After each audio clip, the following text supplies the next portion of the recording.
documental. Entonces, en lo que yo estoy haciendo es trasladándoles a ustedes los distintos medios de prueba para que ustedes sepan cuáles hay y puedan ya en su práctica forense, ya en su práctica profesional, ustedes puedan ofrecer los que estimen que son los más adecuados para demostrar lo que ustedes quieren demostrar. Pero bien, siguiendo con esta temática, vamos a analizar el día de hoy, amigas y amigos, los 3 últimos medios de prueba. Tristemente, como yo les mencionaba, a veces abordamos por lo menos como promedio una clase por medio de prueba. Hoy, dadas las circunstancias que solo tenemos 2 clases, la otra semana ya, pues vamos a estar concluyendo medios de prueba esta semana y la otra, el día martes, hablaremos sobre los modos de terminación del proceso, para que sepan ustedes de qué manera el proceso puede terminar. Y posiblemente el jueves concluyamos ya con el último punto. Bueno, hay un último punto que no vamos a abordar, que son los medios de impugnación, que eso lo vamos a abordar hasta en el semestre entrante por cuestiones de tiempo, porque el medio de impugnación sí tendría que abordarlo en un par de sesiones. Entonces, vamos a concluir nuestro programa con formas de dar fin al proceso. Importante también para ustedes es que recuerden, yo acabo ayer trasladé la información, el examen de ustedes es el próximo martes, perdón, no el próximo martes, el martes 20 de mayo y vamos a hacer la prueba a las 3 de la tarde para las 2 secciones. Entonces, para que ustedes sepan, vamos a trabajar como lo hemos hecho en los últimos 2 exámenes parciales, en una sección, en una aula, una sección, en la otra sección, para hacer esta prueba. Igualmente, como información, pues ya vamos con un 80% de la calificación de su prueba y yo espero en el transcurso de estos días, pues ya publicar las notas de su primer examen parcial para que ustedes lleguen ya sabidos qué posibilidades tienen para su examen final. Pero ya regresando al tema en particular, el día de hoy vamos a abordar 3 medios de prueba y voy a hablar del primero de ellos, que es la prueba documental. Acá lo que voy a explicar en este tema es qué consisten los documentos, cuáles son las clases de documentos que hay, qué valor probatorio tiene la prueba de documentos, cómo se ofrece la prueba de documentos, cómo se propone, cómo se diligencia e inclusive cómo se impugna los documentos. Miren, en primer lugar, es importante que ustedes sepan que los 7 medios de prueba van a ser 7, ya vieron que habíamos 4, hoy vamos a ver 3, son 7. Solo se los recuerdo: declaración de las partes, declaración de testigos, dictamen de expertos, reconocimiento judicial, prueba de documentos que vamos a ver hoy, medios científicos de prueba y presunciones. Esos son los 7 medios de prueba y de esos 7 medios de prueba, solo hay uno que ya existe antes de llevarlo al proceso y es la prueba documental. Los demás medios de prueba, ustedes recordarán, la declaración de parte se ofrece y se diligencia un acta, se cita a la parte, se recibe declaración, los testigos igualmente, los expertos. Pero esta prueba ya existe, es la única prueba preexistente, la prueba documental, porque cuando yo voy a acompañar una carta o una certificación, un testimonio, un documento público, un documento privado, es porque ya existe ese documento. Entonces, la única prueba preexistente de los 7 medios de prueba es la prueba documental. Una prueba muy importante porque es una prueba por representación. La prueba documental nos relata lo que ha pasado desde ayer en el pasado al presente. Por eso es una prueba por representación, porque al juez le representa un hecho pasado en el presente. Bueno, en primer lugar, reiteramos, es una prueba preexistente, ya existe, ustedes están obligados a llevar esa prueba al proceso. Esa prueba no se va a desarrollar dentro del juicio. No le vamos a pedir al juez que ordene redactar un documento, porque el documento ya existe. Una prueba preexistente. Y es una prueba por representación, porque como yo les decía, un hecho pasado se representa en el presente. Alguna vez, en una clase con ustedes, yo les daba el ejemplo de la certificación de ustedes, de su partida de nacimiento. Ustedes en esa certificación, cuyo asiento debe tener 20 años, 21 años, 22 años, o más de 50, como en algunos casos, les está contando lo que hace 20, 22, 50 años sucedió. A qué horas nacieron, cuánto pesaron, qué fue el médico que los trató, en qué hospital se produjo el parto, etcétera, etcétera. Entonces, Eso nos está contando algo pasado. Tal vez quiero hacer un paréntesis solo para que efectivamente les quede muy claro. Cuando digo prueba por representación, es una prueba indirecta, porque el único medio de prueba directo es el reconocimiento judicial. Es una prueba indirecta porque a juez le cuentan lo que sucedió. Él no lo vio, le cuentan. Ya vimos que le contaron en la declaración de parte cuando confesaron. Le cuentan los testigos cuando prestan su declaración. Y le van a contar los documentos. Los documentos le van a contar al juez qué sucedió ayer o qué sucedió hace 20 años y qué sucedió hace 50 años. Entonces, es un medio de prueba indirecto porque ese escrito le va a relatar al juez ese hecho histórico. Y en muchos casos, verdadero, por supuesto, de algunos aspectos que estamos discutiendo dentro del proceso. Es importante clasificar los documentos y las que ustedes pueden acompañar en el proceso o son públicos o son privados. Miren, un documento público tiene la característica, ahorita voy a explicar esto, pero tiene la característica que es autorizado. Un documento público es el documento extendido por el RENAP. Es la certificación extendida del registro de la propiedad social. Ese es un documento público, cuya característica, estoy mencionando, es que es autorizado por un empleado o un funcionario público en el ejercicio de su cargo. Eso también es importante resaltarlo. ¿Por qué en el ejercicio de su cargo? Porque si el ministro redacta una carta privada, pues eso, porque está mandándole un saludo a su amigo, eso no es un documento público. Pero si el ministro está extendiendo una constancia ante una situación que le compete a él, ese va a ser un documento público. Y como dice la Firmina, la confesión produce plena prueba. O sea, si al juez le confiesan, el juez cree. Y por eso es que cuando la confesión es una confesión judicial, es una confesión tácita, perdón, expresa, es una confesión simple y llana, el juez cree en ella y dicta la sentencia. En los documentos públicos, esos son fidedignos. Lo que el documento público dice, el juez debe de creer obligadamente. Este documento público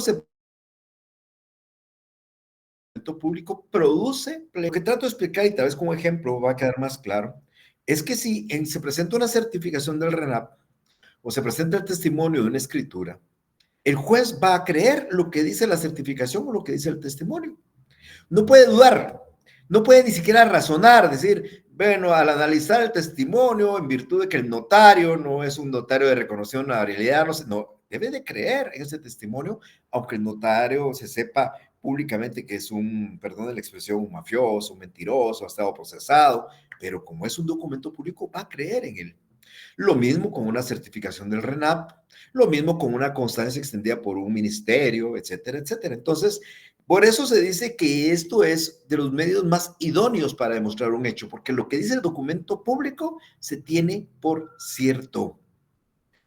Claro, ustedes dirán, bueno, ¿y si el documento público es falso? ¿Y si el documento público es nulo? Bueno, en un momento vamos a hablar sobre esa circunstancia, pero lo que me interesa es que entre el proceso se llevan documentos públicos o llevan documentos privados. El público se caracteriza porque es autorizado por un empleado funcionario público en el ejercicio de su cargo. Ahora, el documento privado, bueno, perdón, aquí seguimos con el tema del público, como acabo de decir, este constituye una certeza, lo que dice da fe, son fidedignos, son verdaderos. Ahora, el documento privado es aquel que es redactado entre los particulares. Aquí no hay ninguna participación de un empleado o funcionario público. Una carta que se envía a una persona, un, un, un título de crédito, un pagaré, un cheque. Tal vez ustedes recordarán cuando yo les hablaba a ustedes de la paternidad extramatrimonial y les decía yo que una de las formas de probar que el padre o el presunto padre es padre del menor es si existen cartas o escritos que lo reconozcan. Es un documento privado. Hay contratos privados, solo los redactan las partes, los firman las partes y no hay una autorización de un empleado público. Pues estos documentos privados tienen la característica que lo desarrollo particular y no existe la participación de un empleado o funcionario público en su autorización. Entonces creo que es bien fácil o es sencillo entender realmente esa clasificación que para mí, insisto, es la que ustedes más deben de manejar. Documentos privados y documentos públicos son los que existen dentro del proceso. Claro, hay alguna otra clasificación pues, que, claro, encuadra dentro del documento público o documento privado, es la forma en cómo se redacta o va constituido el documento. Vamos a encontrar documentos textuales, está plasmado en papel, ese es el normal, que nosotros ya conocemos. Hay también documentos sonoros, las cintas, los cassettes, si alguno de ustedes todavía conoció cassettes, me imagino que sí todavía, ¿verdad? Estos son documentos sonoros, una grabación en un cassette. Los audiovisuales, los videos, donde además de sonidos hay imágenes y que se almacenan también en cintas. Hoy eso ha ido cambiando muchísimo. Hace unos días que ahora en Prismar miraba yo una cámara pequeña digital y me trajo a colación, usamos hoy el celular, pero a mí me trajo a colación y recuerdo las cámaras que su servidor utilizó, donde creo que ustedes no las conocieron. Era una cámara que contenía un rollo y en ese rollo tenía un número de exposiciones de película. Ustedes podían comprar un rollo de 12 fotos, de 24 fotos, hasta de 36 fotografías. Y uno tomaba la fotografía sin poder ver qué había tomado, ya regresaba con su rollo e iba a uno de los lugares donde revelaban los rollos y esperaba 1, 2 o 3 días para que le entraran su juego de fotografías. A veces de los 6, de las 12 o de las 24 a las 36, uno velaba significaba que por algún error se había abierto la cámara o no salía bien la fotografía, sino salía en blanco. Y entonces de sus números de rollos, usted tal vez ganaba el 70-80% de sus fotos, salían más o menos regular. Pero es una historia que en algún momento tal vez sus papás les pueden contar. Es un aspecto que no se le olvida a uno hoy viendo la tecnología. Pero ahora, pues por supuesto, existen esos documentos sonoros por un lado, todo lo podemos hacer en el mismo teléfono y existen documentos audiovisuales que contienen imágenes, además de sonidos. Igualmente, también tenemos algunos documentos fotográficos. Esto es el que contiene fotografías, ahí no hay sonidos, no hay imágenes en movimiento. Y por supuesto, algo que ustedes ya conocen son los documentos digitales, los que ya se almacenan en forma digital. De eso ustedes son los que más saben que yo. Pero bueno, entonces estos son algunos mecanismos en los cuales se pueden presentar los documentos. Insisto, sonoros, digitales, audiovisuales, etcétera, etcétera, etcétera. Es importante tomar en cuenta que nuestro código tiene desde 1965 a la fecha, o sea que estamos hablando 60 años de existencia. Nuestro código ya es un código relativamente antiguo. Y entonces su articulado dijo, pero ya pensando en el futuro, que los documentos deberían de presentarse en original, pero también podría presentarse en copia fotográfica, en una fotostática, en una fotocopia, y agrega, eso es importante, lo deja abierto, o cualquier procedimiento similar. Hoy podemos incluir, insisto, un video, un documento audiovisual o un documento digital, basado en que la norma, aunque tenga 60 años, nos da la alternativa de un procedimiento similar. Entonces, cualquier manera de esas es de acompañar la prueba documental.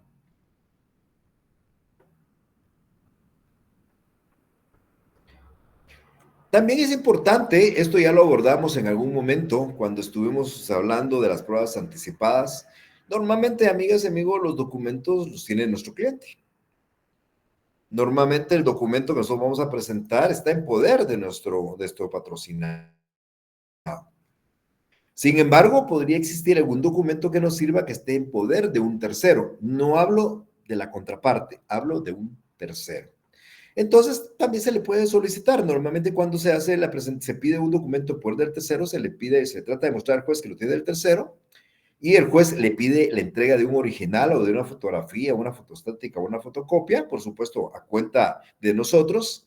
Y cuando hay una negativa injustificada, pues este tercero está sujeto a pago de daños y perjuicios que pudiera causar por no entregar el documento. O sea, el tercero no es parte dentro del juicio, pero es el titular del documento que sirve para probar algo dentro de su proceso y es factible pedírselo. El resultado ante su negativa es una responsabilidad civil que se resume en daños y perjuicios que podría ocasionar por no proporcionar el documento o fotocopia del mismo. Y si hablamos del documento en poder del adversario, también tenemos la posibilidad de que el documento esté en poder de la parte contraria. De esto hablamos cuando hablamos de las pruebas anticipadas. Y recuerden ustedes que lo de que decía yo acá es que este era un trámite incidental. Igual se va a hacer en este proceso. Nosotros debemos de hacer una solicitud al juez indicando, esto es importantísimo, mis amigas y amigos, es que cuando yo tengo que proponer un documento que está en poder del adversario, cuando lo hago, le tengo que decir al juez qué contiene el documento. Yo tengo que decirle, señor juez, mire, el documento que tiene el adversario es un recibo fechado tal, con el cual se demuestra el pago de la obligación tal, y que está firmado por su servidor o por la otra parte. Yo le tengo que decir al juez el contenido. ¿Por qué razón? Porque cuando el juez inicia el incidente y se prueba que el documento está en poder del adversario, el juez lo apercibe para que presente el documento. Y si no lo presenta, entonces el juez tiene por cierto el contenido que yo le di al documento. Miren qué interesante, o sea, puede haber un documento en poder de la parte contraria, pero nosotros podemos probar en el juicio qué contiene ese documento si le demostramos al juez que el documento lo tiene y le decimos al juez qué contiene. Y la negativa de la parte contraria a presentar el documento me va a permitir demostrar que tenía el documento. Esta prueba la expliqué yo como prueba anticipada, hoy la explico aquí como una prueba dentro del proceso. O sea, tenemos la posibilidad nosotros de llevar documentos que ya tenemos la posibilidad de pedir documentos a terceros y la posibilidad de exigirle documentos al adversario. En el caso del tercero, que no entrega el documento, pues puede estar sujeto a responsabilidades de civiles, daños y perjuicios, y en el caso del adversario, que no presenta el documento, el juez va a tener, por cierto, si no lo presenta en la fecha o en el plazo indicado, el juez va a tener, por cierto, el contenido que nosotros le estemos indicando que tiene el documento. Y esto lo va a tener como exacto al momento de dictar una sentencia.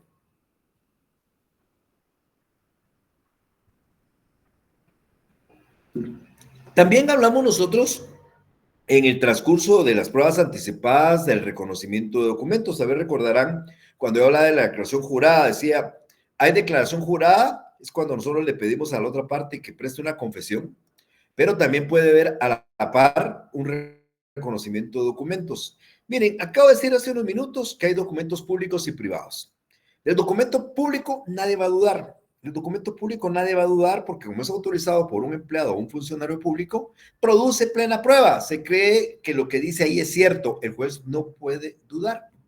Pero los documentos privados, lo que dice la ley es que se tienen por legítimos, pero al juez no le consta si efectivamente la firma que está ahí es de la persona que se dice. El juez va a tenerlos por legítimos, por auténticos, pero tendrá esas inquietudes. Entonces, muchas veces es importante pedir su reconocimiento y nosotros lo hacemos pidiéndole al juez señalamiento de un día y hora, como que fuera una declaración de parte, porque se aplican las mismas normas. Hay que presentar una plica, hay que presentar el documento dentro de la plica, hay que hacer una pregunta donde diga si reconoce como puesta por usted la firma que hace este documento, el juez se la pone a la vista y la persona dice si es mía, no es mía. Si dice si es mía, pues entonces se tiene como el documento como valedero, tiene más fuerza porque está siendo reconocido ante un juez competente. Y si la persona es apercibida para llegar a reconocerlo y no llega, es así como la confesión se va a tener por reconocido, o sea, un reconocimiento tácito. Miren, es bien interesante exactamente lo que estoy aquí tratando de explicar, porque en algún momento, cuando hablemos de los procesos de ejecución el próximo semestre, y yo hablo de títulos ejecutivos, no es lo mismo, amigas y amigos, presentar un documento con la firma de dos personas, un documento privado, con la firma de las dos personas, un acreedor y un deudor, porque ese documento no tiene tanto valor como que presentemos ese documento, el mismo documento, que haya sido reconocido ante un juez. O que es un poco más difícil, a ese legalizado ante un notario. Ustedes van a ver esa diferencia cuando hablemos de los títulos de ejecución, porque un simple documento firmado por dos personas nada más no es un título, pero si es reconocido ante un juez a través de un procedimiento, como es que expliqué en la prueba anticipada o el que estoy explicando en este momento, ese documento va a constituir título de ejecución. Entonces, cuando yo quiera que alguien reconozca un documento privado, le voy a pedir al juez que señale día y hora, voy a acompañar el documento, voy a acompañar la pregunta, se le va a notificar con 2 días de anticipación, se le debe hacer el apercibimiento que si no comparece se va a tener por reconocido el documento a solicitud de parte. La idea es que él reconozca si ese documento lo hizo él y que la firma que casa el documento fue puesta por él. ¿Cuál es el procedimiento probatorio de los documentos? Por favor, tomemos muy en cuenta lo siguiente. Ya también lo expliqué en una clase presencial, lo recuerdo yo. Yo puedo llevar 1000 documentos. No, vamos a poner 1000 porque es exagerado. Yo voy a llevar 10 documentos. Yo tengo 10 documentos que me dieron mis clientes, los acompaño a la demanda. Primer lugar, ofrecimiento. Cuando yo haga el ofrecimiento, en la parte del ofrecimiento tengo que indicar qué documentos son individualmente. O sea, ¿se recuerda que con el ofrecimiento de la declaración de parte, de la declaración de testigo, del dictamen de expertos y reconocimiento judicial, yo les decía, yo tengo que acompañar la plica, no tengo que acompañar el interrogatorio, no tengo que indicar el nombre de los testigos, no es necesario indicar el nombre del experto, no tengo por qué indicar los puntos del expertaje, no tengo que indicar el lugar donde se va a hacer el reconocimiento ni cuáles van a ser sus puntos, ahí no. Pero la prueba documental es distinta. Como la prueba documental es preexistente, como la prueba existe, es obligación que cuando ustedes hagan su ofrecimiento indiquen documentos consistentes en certificación de la partida de nacimiento, número tal y tal y tal y tal, autorizada por el Registro Nacional de la Persona RENAP. 2, testimonio de la escritura pública, número tal, autorizada por el notario tal, con fecha tal y tal. 3, certificación extendida por el Registro General de la Propiedad. Entonces, individualizamos cada documento. Pero además de individualizarlo, tenemos que acompañarlo. Claro, si la pregunta de ustedes en su mente está, bueno, pero ¿y qué pasa si no tengo el documento? Sí existe, pero no lo tengo porque está guardado, porque estoy pidiendo una certificación al RENAP y no me la han dado. Entonces, lo que dice la ley es que yo tengo que hacer constar qué certificación es e indicar dónde está. Yo voy a indicar, es una certificación de RENAP que está en el registro nacional y que me va a ser extendida, pero yo tengo que individualizarlo, identificarlo y hago constar que no lo acompaño, pero dónde está, tengo que hacer constar dónde está. Ese es el primer elemento. Entonces, yo voy a llevar 10 documentos, los voy a individualizar y van a ir acompañados con sus respectivas copias para las partes contrarias y la del tribunal. Pero aunque yo lleve esos 10 documentos, amigas y amigos, esos documentos no son prueba, simplemente son papeles, son documentos, todavía no constituyen prueba. Porque ese documento ya está siendo ofrecido en la demanda, pero ahora debe ser propuesto durante el periodo de prueba. De tal manera que cuando se abra prueba de proceso por 30 días, yo ya le pido al juez que aquellos 10 documentos los tenga como prueba. Le digo, señor juez, estando abierto a prueba de proceso, quiero que solo tenga como prueba con citación de la parte contraria y ya le digo la certificación tal, el documento tal, testimonio tal y se lo individualizo. Dije en algún momento, cuando hablábamos de procedimiento probatorio, yo llevo 10 documentos y puedo proponer solo 9. ¿Y por qué propuse 9? Porque hay uno que no me interesa que se tenga como prueba. Porque de repente esta prueba en contra mía, ¿verdad? Principio de adquisición procesal. Entonces, yo llevo 10 y solo propongo 9. Lo que yo no puedo hacer es haber ofrecido 10, llevar 10 y proponer 11, porque hay uno que yo no ofrecí. Entonces, ese no lo puedo hacer. Pero si yo llevo 10, puedo proponer los 10, o puedo proponer 9, o puedo proponer uno, o no proponer ninguno. Eso ya es una decisión mía. Entonces, eso lo hace en la pregunta. Y el juez, porque todavía la prueba sigue siendo solo documentos, solo papeles, han sido ofrecidos y han sido propuestos, el juez debe dictar una resolución donde determina si el documento se tiene como prueba o no.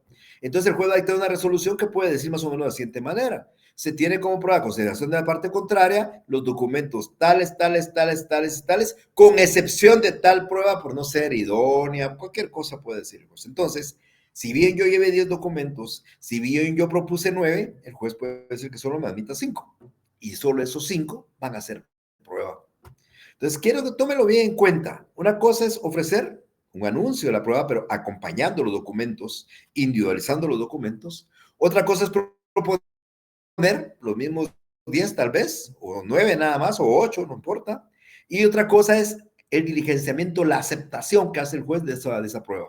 El juez está de acuerdo con todo, con ninguno, con algunos. Eso es una decisión que el juez va a tomar. Entonces, esto de prueba documental también se ofrece, se propone, se diligencia. No la van a tomar en cuenta. Si ustedes llevan 10 documentos, acompañaron 10 documentos, ofrecieron 10 documentos, pero no lo propusieron en el periodo de prueba y el juez no los tuvo como prueba, no vayan a pedir ustedes que el juez, ¿por qué no les valore esa prueba? Si ustedes ya no la propusieron, el juez ya no la admitió. Y si la propusieron y el juez no la quiso, no la admitió, pues tampoco será prueba, aunque conste en el proceso, aunque estén acompañados dentro del proceso.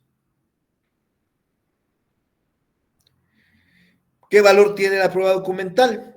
Bueno, esta prueba documental realmente tiene dos formas de valorarse, pero lo que más me interesa, ¿cómo se valora conforme el sistema de la sana crítica? Sí, espero es importante resaltar que los documentos públicos producen plena prueba. Los documentos privados se tienen por auténticos. Eso es lo que dice el código. Entonces, un documento privado se tiene por auténtico y el documento público se tiene como verdadero. Ese es verdadero. Ahora, bien, pero los documentos públicos podrían estar falsos o los documentos públicos podrían ser nulos. Imagínense, es una certificación del RENAP no firmada por el registrador. No es una certificación.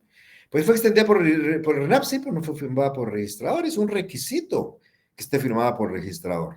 El testimonio en escritura pública se acompañó, pero no va firmada por el notario. Entonces, cuando existe eso, un documento público que a criterio de ustedes es falso o es nulo, ¿cuál es la diferencia entre la falsedad y la nulidad? Es falso porque contiene aspectos que no son ciertos. Por ejemplo, se hace una escritura cuya firma es falsa o un documento cuyo contenido es falso. Eso es un documento falso, que sea público es falso. Y puede ser que el documento sí sea verdadero, sea cierto, pero sea nulo. La nulidad es la falta de un requisito solemne de validez que impide que el documento tenga efectos. Un testimonio, una escritura pública, si no va debidamente sellada por el notario, pues es un testimonio nulo. Entonces, cuando yo, Mario Gordillo, me interesa que un documento público, que el juez va a querer tenerlo como cierto, simplemente estimo yo que no me conviene que sea cierto y creo yo que lo puedo impugnar por nulidad, porque le falta un requisito a mi criterio, o por falsedad, porque tiene algo que no es cierto, entonces puedo plantear una impugnación de documentos. Y aquí es importante resaltar, ¿en qué momento yo voy a impugnar un documento que a mi criterio es nulo o es falso? ¿En qué momento ese documento público lo voy a impugnar? Cuando lo acompaño a la demanda, cuando me notifica la demanda o la contestación y el documento va acompañado, ¿yo lo voy a impugnar? No. ¿Y por qué no lo voy a impugnar? Porque no es prueba todavía. Si el documento acompañado a la demanda o la contestación de la demanda no es prueba. Entonces lo voy a impugnar cuando se abra prueba. Bueno, mientras no haya sido aceptado como prueba, no hay que impugnarlo. Por ello es que la ley dice que la impugnación de un documento, si ustedes quieren impugnar un documento de nulidad o de falsedad, hay que hacerlo dentro de los 10 días siguientes en que el juez dicta la resolución que lo tiene como prueba. Yo acompañé el documento y lo ofrecí, lo pedí y el juez lo tuvo como prueba. A partir de la notificación de esa resolución donde el juez tuvo como prueba ese documento, yo tengo, o la otra parte tiene 10 días para plantear la impugnación por nulidad o falsedad. Y ahí voy a explicar las razones por las cuales impugno ese documento.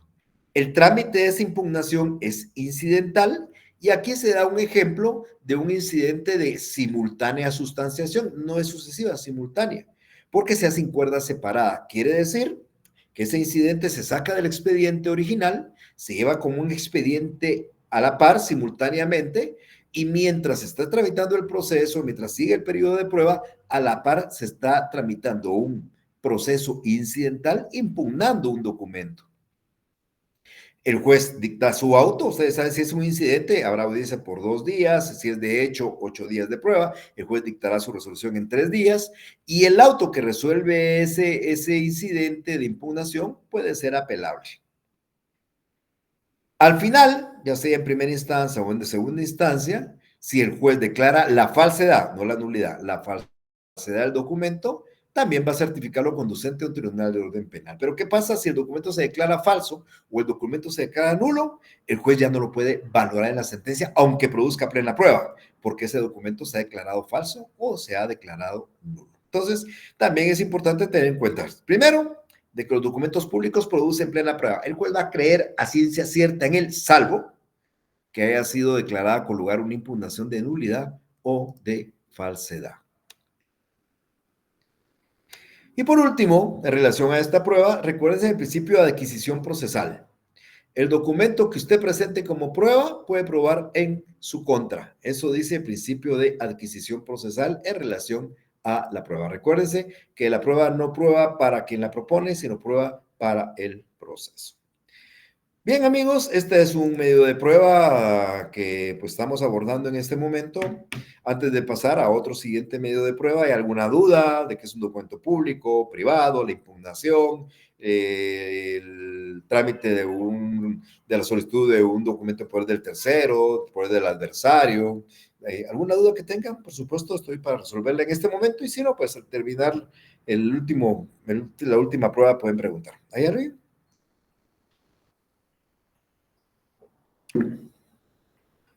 Bueno, ya veo que no hay nadie.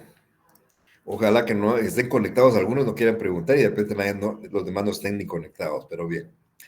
Entremos a un segundo medio de prueba entonces ahora. Vamos a abordar, déjenme buscar el medio de prueba. Vamos a abordar ahora el siguiente medio de prueba que son los medios científicos de prueba. Déjenme buscar nada más el video.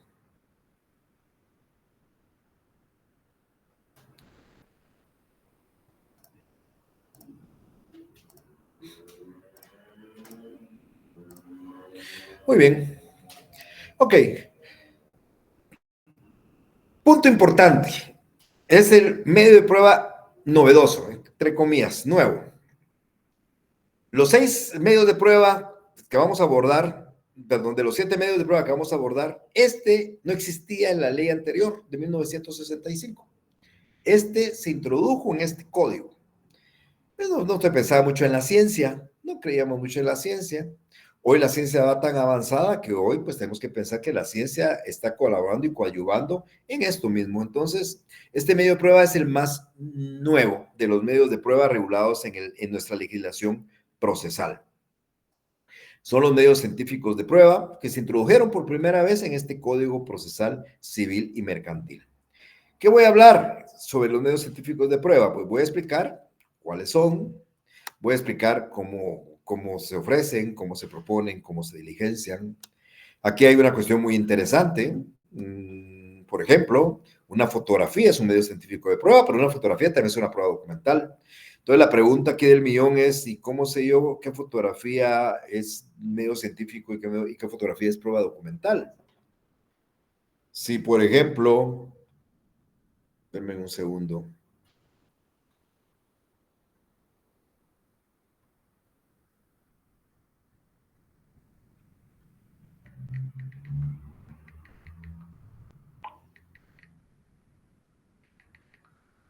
Denme un segundo.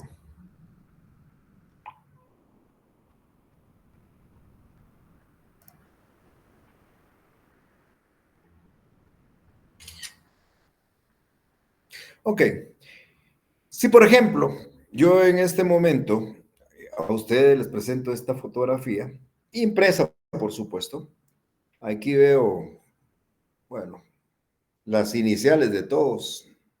Me aparecen en esta forma, en esta foto me aparece Rina, Eric, Jennifer, Karen, Daphne, yo.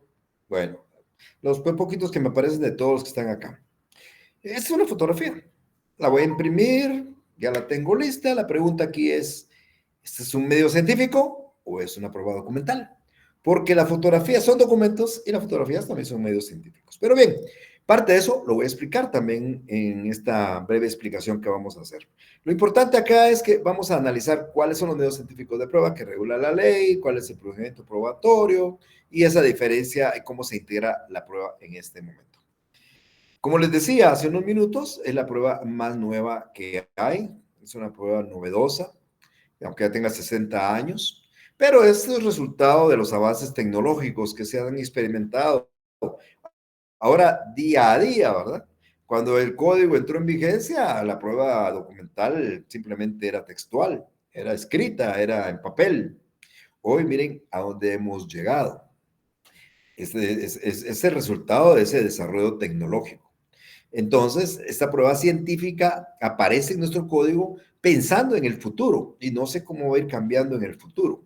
El examen de ADN es una prueba científica, no aparece en el código regulada como una prueba científica, pero el código nos deja un artículo que abre la posibilidad de todo. El ADN típicamente es una prueba científica novedosa. No se pensaba en 1964, 65 en lo que era ese examen de ADN. Entonces, vamos a encontrar que el código regula realmente dos clases de medios científicos de prueba. No es una clasificación cerrada, porque como ya mencioné ahorita hace unos minutos, da la posibilidad de que a cualquier medio que la ciencia vaya implementando la podemos incorporar. Pero, sin embargo, al analizar el código del 64, el código nuestro actual, vamos a encontrar algunos medios científicos verdaderamente detallados ya dentro del código. Pero, insisto, es abierto de tal manera que en el futuro cualquier documento, por ejemplo, el código no habla de los USB. Yo no sé qué más cosas hay ahora, pues, ¿verdad? Porque de verdad la tecnología no lo conozco. El código no habla de todos estos sistemas operativos. Pero si hay un artículo que dice todo aquello que vaya en avance de la ciencia, por lo ende, encuadra cualquier cosa que vaya a surgir en el futuro. Quiero decirles que la prueba de científica se utiliza muy poco en el ámbito del proceso civil. Normalmente por ser cuestiones privadas, tal vez puede funcionar en un tema de derecho de familia, pero bien. Entonces, cuando nosotros analizamos nuestro código procesal civil y mercantil, encontramos realmente dos clases de prueba científica. Una prueba científica que es la que tiende a representar objetos, documentos y lugares que interesan al proceso. Y una prueba científica que va dirigida normalmente a representar condiciones de la persona humana. No es un reconocimiento judicial, pero la prueba científica trata de representar objetos, documentos y lugares que interesan al proceso. Una fotografía trata de representar un documento, perdón, un objeto, un lugar, un video, un objeto, un lugar. Y hay otros medios científicos que se refieren a la condición propia de la persona humana, como lo vamos a ver en unos minutos. Estoy seguro que cuando estén leyendo ustedes eso en el código procesal lo van a entender de mejor manera. Por ejemplo, en relación a la prueba científica que tiende a probar o a demostrar o a representar objetos, documentos y lugares, el código habla del calco, habla del relieve, habla de la reproducción, habla de la fotografía y de la reconstrucción de hechos. Este tema último, reconstrucción de hechos, es interesante. Quiero confesarles que pese a que yo tenía 30 años, 35 años de leer el código, sería hasta hace unos 10 o 12 años que me apareció esta figura de construcción que nunca había pasado por mi mente, nunca la había visto. Entonces, ¿puedo yo reconstruir más tiempo, unos 15 años? ¿Puedo yo reconstruir un hecho para ver cómo sucedió? Sí, puedo. Pero no es como un reconocimiento judicial, es una reconstrucción. Vamos a tratar de probar cómo sucedió un hecho de tránsito. Podemos hacer una reconstrucción basado en los medios científicos de prueba. Entonces, ¿cómo puedo reproducir yo un objeto, un documento y un lugar? A través de un cálculo, un relieve, reproducción, una fotografía, una reconstrucción de hechos. Entonces,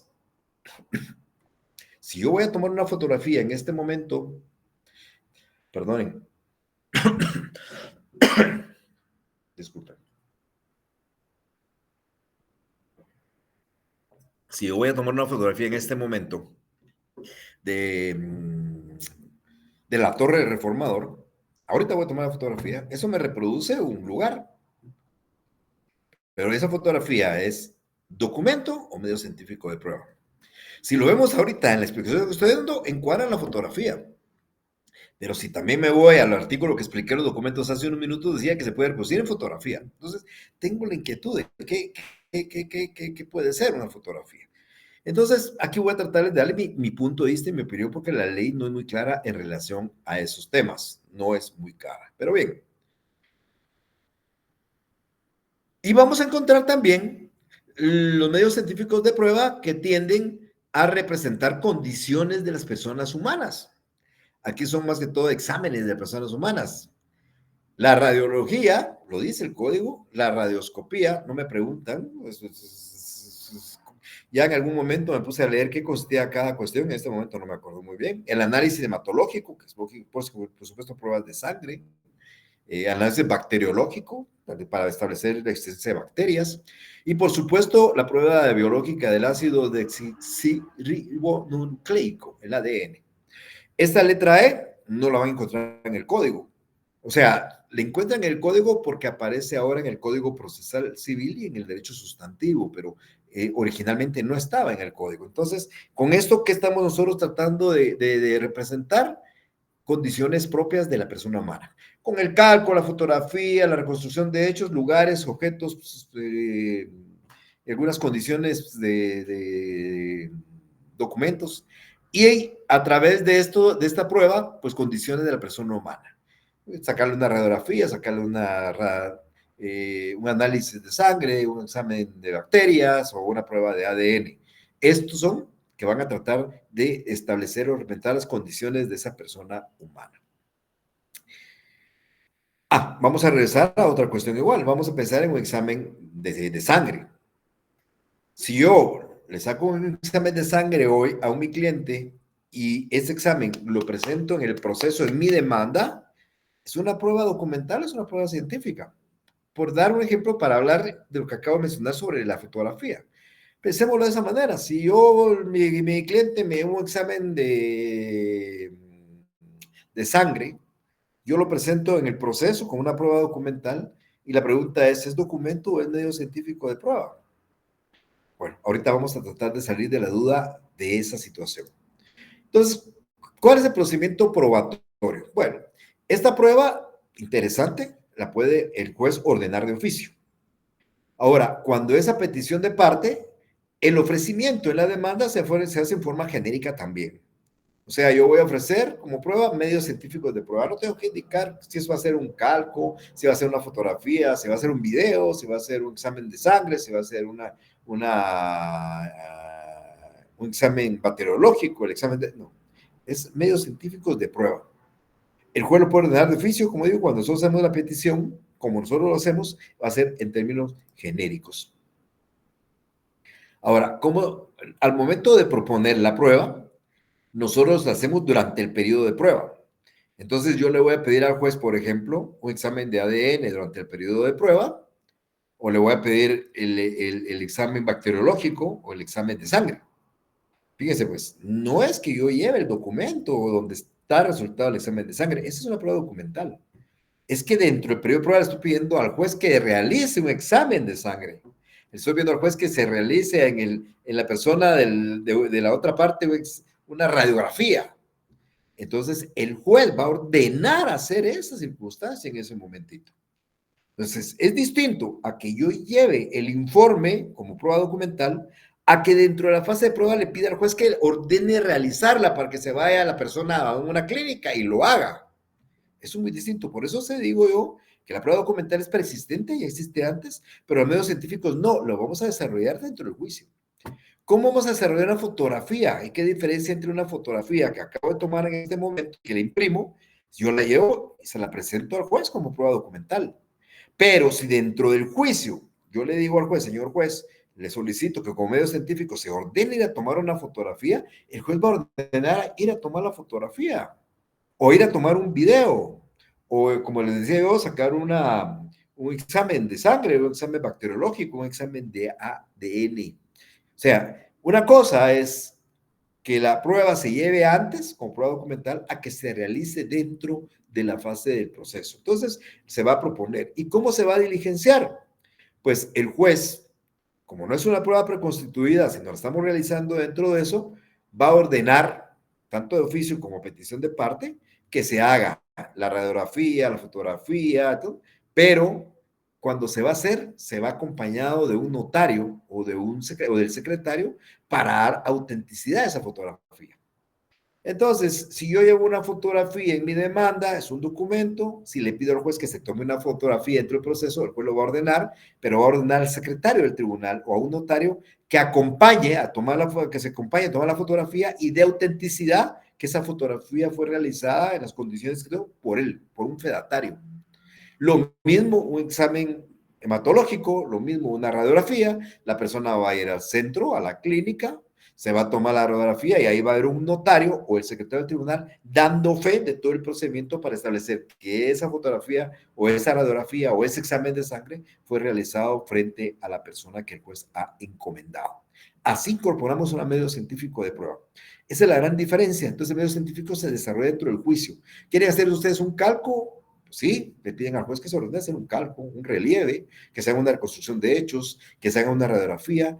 Cuando se ordena por el juez ordena que se acompañe por parte del notario o el secretario del tribunal, que son fedatarios los dos, para que ellos den fe de que ese acto se realiza frente a ellos y así lleven. Un video, no aparece en la ley como un video, pero puedo pedir al juez que se va a tomar un video de un lugar y el juez va a ordenar ir a tomar el video, va a ir el camarógrafo, va a ir el secretario o el notario, las partes que quieran, se va a tomar el video, se va a reproducir, el notario o el secretario va a dar fe que esa cinta contiene el video, que empezó a tal hora, de tal fecha, y eso se va a presentar al tribunal para dar certeza de lo que se ha realizado. Esa es la forma en cómo se incorpora ese medio científico de prueba, cualquiera de los que estemos hablando y regule el Código Procesal Civil y Mercantil.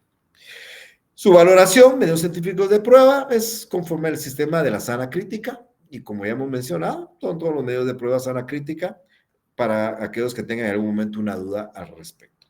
Bien, esto termina lo que son medios científicos de prueba. Claro, por favor, agarren su código procesal, lean la prueba, medios científicos de prueba, vean las cosas que aquí he explicado, porque ahí pues, ya están los articulados que regulan los aspectos, pero yo les doy a ustedes un aspecto muy general. Entonces, si hoy hay una fotografía acá presente que yo presento en mi demanda, es una prueba documental, y si le pido al juez dentro de la fase de juicio ir a tomar una fotografía acompañada del notario y del secretario, es un medio científico de prueba. ¿Alguna pregunta en relación a este medio de prueba? Les digo, es un medio de prueba muy poco usado en el ámbito nuestro, porque como se refiere a cuestiones privadas, muy raro que ya dentro de la fase estemos tomando una fotografía, una radiografía de alguien en un periodo de prueba. Bueno, hay muchísimas condiciones que hay que valorar y es muy difícil. Como le digo, en mi carrera profesional, solo examen de ADN he podido solicitar en un par de juicios y ya no ha habido más. Eric, por favor, si es tan amable. Buenas tardes, licenciada. Disculpen, ¿qué artículo del Código Procesal Civil encontramos los medios de prueba científicos como la prueba de ADN? Los medios científicos, en todo, mire, el artículo ahorita no se lo voy a encontrar, pero todos los medios de prueba del código están dentro del artículo 128 hasta el artículo 198. O sea, estoy hablando de, ¿qué? 50, 60 artículos. Ahí va a encontrar, primero, la prueba de declaración de parte, que ya vimos. El siguiente medio de prueba es el dictamen de expertos, luego la declaración de testigos, el reconocimiento judicial y los medios científicos de prueba. No le tengo ahorita el artículo exacto, o deme un segundito, se lo voy a buscar de una vez. Mejor se lo resuelvo y le digo exactamente dónde está.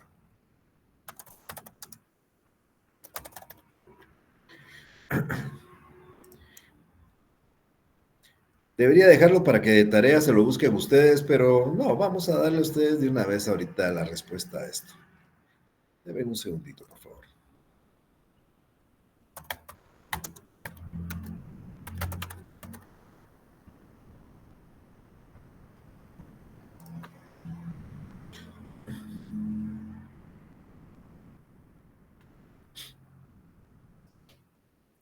A partir del artículo 191, 191, yo les decía que estaba del 128 a 198, en el 191 es el penúltimo medio de prueba, del 191 al artículo 193 encuentran ustedes los medios científicos de prueba. Ahí van a encontrar ustedes lo que yo acabo de explicar. El tema del ADN lo van a encontrar en el tema de filiación, cuando van al tema de filiación en el Código Civil y aquellos ejemplos que yo les decía a ustedes de que la paternidad se establece a través de A, B, C, D y hay un inciso F, que habla de la prueba del examen de ADN. Eso lo encuentran en el Código Civil. ¿Alguna pregunta más?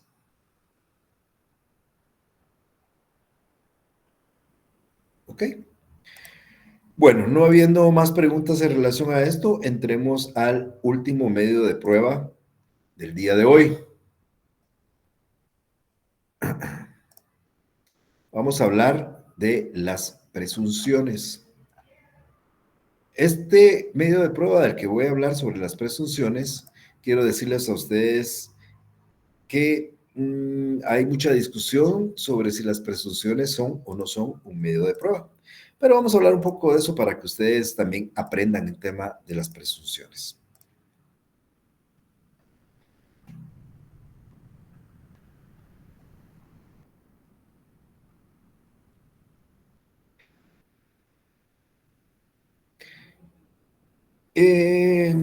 Para iniciar este tema, me voy a permitir contarles un chiste. Quiero, por supuesto, que me pedirle las disculpas a las damas. No es que me dan una malcriadeza, porque sí la hay, que con malcriadeza se siente mejor, pero no la voy a decir así pesado, no es una malcriadeza, pero que es interesante al final el chiste porque me ayuda mucho a explicar el tema de las presunciones. Dice que estaba una maestra de Derecho Procesal Civil explicando exactamente este tema a los alumnos. Y les dijo, miren, las presunciones son deducciones que una persona saca por indicios debidamente comprobados. Es decir, hay ciertos aspectos alrededor que uno puede comprobar y esos aspectos alrededor le hacen a uno presumir o tener una presunción. Yo quiero una tarea para el día siguiente y efectivamente el día siguiente pues pido la tarea y empezó con Carlitos. Carlitos, ¿cuál es su tarea? Maestra, le dijo, el día de ayer que he salido de clase, cuando vi al cielo estaba nublado, cuando vi al suelo estaba mojado y algunas personas llevaban sus sombrillas y sus paraguas cerrados. Esos son indicios, que estaba mojado, que estaba nublado, que llevaban sus sombrillas en las manos, son indicios. Mi presunción es que llovió. Muy bien, Carlito, le dijo, muy bien, muy buena respuesta y muy buen ejemplo. A ver, Jorgito, y efectivamente Jorgito le dijo, mire maestra, yo ayer que salí de clase, me fui a la casa de mi tía. Yo que entro y veo que hay pino tirado, regado, hay globos y hay un pastel. Estos son indicios. Hay globos, hay un pastel, hay pino. Mi presunción es que va a haber fiesta. Muy bien, Jorgito, correcto. Muy buen ejemplo también. A ver, Pepito, ustedes ya saben cómo es Pepito, ¿verdad? Entonces le dijo, mire maestra, yo ayer que salí de la clase, yo me fui a mi casa y ahí estaba mi hermana con su profesor de piano. Mire maestra, mi hermana y el profesor se metieron en el cuarto y echaron llave. Y yo en el cuarto donde estaba el piano y echaron llave. Y yo me puse a ver por la rendija, maestra. Y le cuento que mi hermana se estaba quitando su calzón y el profesor se estaba bajando el pantalón. Esos son indicios, maestra. Y la maestra asustada. ¿Y cuál fue tu presunción? Que seguramente se zurraron en el piano. Ya ustedes andaban pensando otra cosa, seguramente. Pero bien. O sea, a Pepito muy sanamente pensó que se habían hecho otra cosa, ¿verdad? Pero bueno, al final de cuentas, este ejemplo me permite a mí decirles a ustedes que lo mismo pasa en el proceso civil guatemalteco. A veces no tenemos una prueba directa, no se puede establecer un reconocimiento judicial. Yo recuerdo de un caso de una persona que planteó un juicio de simulación, aduciendo que se había simulado una compraventa y no había tal compraventa. Y no había una forma de probar que no había simulación. No hay una prueba directa para probar simulación, no hubo declaración de parte, no hubo declaración de testigos, no había nada de eso. Pero lo probó a través de presunciones. Le demostró al juez con indicios, por ejemplo, que aunque la casa aparentemente un señor se le había vendido a su hijo, el señor alegaba que no era una venta, había sido una simulación, y el hijo decía que era una venta, pese a que habían pasado 2 o 3 años de la presunta prueba de venta, el agua de la casa todavía estaba a nombre del papá. El Yusi a nombre del papá. el servicio de energía a nombre del papá, el servicio de energía. Todos esos eran indicios para tratar de probar que efectivamente la casa todavía ya no había sido una venta. Porque si hubiera sido una venta, hubieran pasado todos los servicios, el UCI, todo el impuesto a nombre de él. Entonces, a través de eso se trató de demostrar a través de presunciones. Es una prueba que, les decía hace unos minutos, mucha doctrina no le da la calidad de prueba. Simple y sencillamente porque ese razonamiento que nosotros hacemos es humano. El juez es un humano. Entonces, el juez, no es decir que le pidamos que presuma, él de hecho puede presumir. Pero la ley da la posibilidad de que la presunción sirva para demostrar algunos hechos y que sirva para probar alguna circunstancia. Bueno, recuérdense que la presunción es algo así equivalente a un prejuicio sin prueba. Fundamentalmente la presunción es una suposición de una cosa cierta. No tenemos certeza, pero suponemos que es cierta y no nos consta.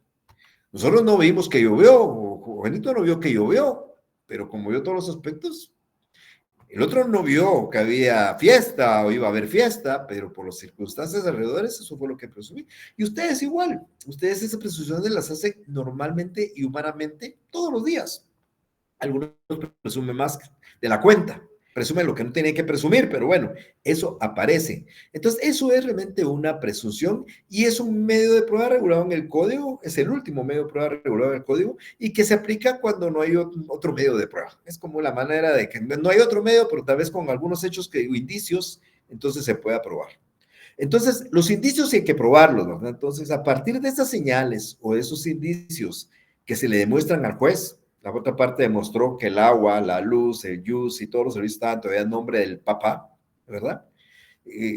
Pero no le da certeza que hay una simulación, pero le presume. Todas estas señales o estas circunstancias le dan en su conjunto, conducen al juez a crear una certeza o una convicción de algo que a él no le va a constar. Quedamos claros, no le va a constar, de algo. Si nosotros vemos un accidente de tránsito y queremos saber quién tuvo la responsabilidad, pero uno de los pilotos iba en estado de ebriedad y se prueba que iba en estado de ebriedad, se presume que él tuvo la responsabilidad, aunque puede ser que no haya sido así, pero como iba en estado de ebriedad, pues se presume que la culpa es de él. Entonces, ustedes se dan cuenta, esas presunciones las hacemos nosotros constante y diariamente.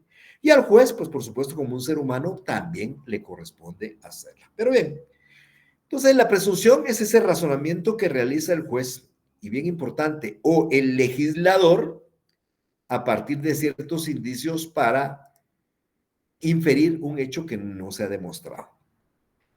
Ustedes saben que en la ley y en el Código Civil aparecen algunas presunciones. Y la más conocida por ustedes seguramente es aquella que dice que el hijo nacido dentro del matrimonio es hijo del padre con quien la madre esté casada. Quiero comentarles que esta presunción es una presunción antigua, viene del derecho romano. Porque en el derecho romano, seguramente cuando venía el romano con su esposa romana y ya se habían casado y la esposa romana venía embarazada, pues ese hijo es de él. ¿Alguien podía dudarlo? Seguramente no, no sé, en esa época cómo era. En esta época nuestra, ¿alguien lo podría dudar? Sí, en esta época hoy todos dudan, todos presumen lo contrario. Ustedes miran una pareja de personas casadas y ya, no, este seguramente no es de aquel, pero la presunción humana es si están casados, si viven juntos, si tienen relación, ese hijo es de él.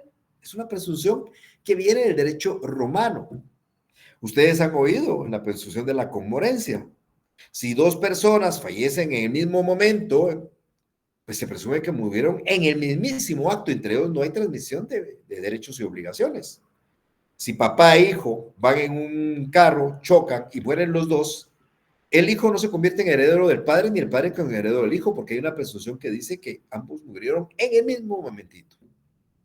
Pero si yo logro probar que el hijo murió antes, el padre puede ser heredero de los bienes del hijo o viceversa. Entonces, las presunciones pueden ser hechas por el juez como un ser humano dentro del juicio, pero también son hechas por el legislador cuando legisla. La conmorencia es una presunción hecha por un legislador. La presunción de que el hijo nacido dentro del matrimonio es hijo del padre es una presunción hecha por el legislador, está en la ley. Y hay una presunción, bueno, hay miles, bueno, cientos, estoy exagerando. Cuando ustedes metan a su computadora y pongan en el buscador, pongan palabra presum, y van a ver cuántas presunciones aparecen en el Código Civil. Hay una presunción que dice que la presentación del último recibo de pago en una renta presume el pago de todos los anteriores. Entonces, si en un juicio yo presento el recibo del pago del mes de mayo, ya estamos en mayo, se presume que pagué abril, que la otra parte alega que no le pagué diciembre del año pasado, pero ya me extendió un recibo de mayo, yo tengo una presunción a mi favor de que él dice que no le pagué diciembre, pero ya me extendió el recibo de mayo. Entonces, se presume que yo ya pagué todos los anteriores. Entonces, es bien importante indicarles a ustedes que eso es la presunción a través de ciertos vamos a inferir, y lo hace el legislador cuando legisla y lo hace el juez cuando juzga. Por ende, vamos a encontrar dos clases de presunciones. La que es el legislador, que se llama presunción legal, está en la ley, y la que hace el juez, que es una presunción humana, la desarrolla el juez cuando dicta su sentencia. Esa es la presunción humana. Las presunciones legales que están plasmadas en la ley pueden ser de dos clases, absoluta o relativa. Miren qué interesante esto. Yo, cuando les pregunte, le voy a preguntar no como absolutas o relativas, aunque tal vez sí, pero le voy a preguntar qué es una presunción juris et de jure o cuál es una presunción juris tantum. ¿Cuál es la diferencia entre una presunción juris et de jure a una presunción juris tantum? Bueno, la presunción juris et de jure es absoluta, no admite prueba en contrario. La presunción juris tantum es relativa, admite prueba en contrario.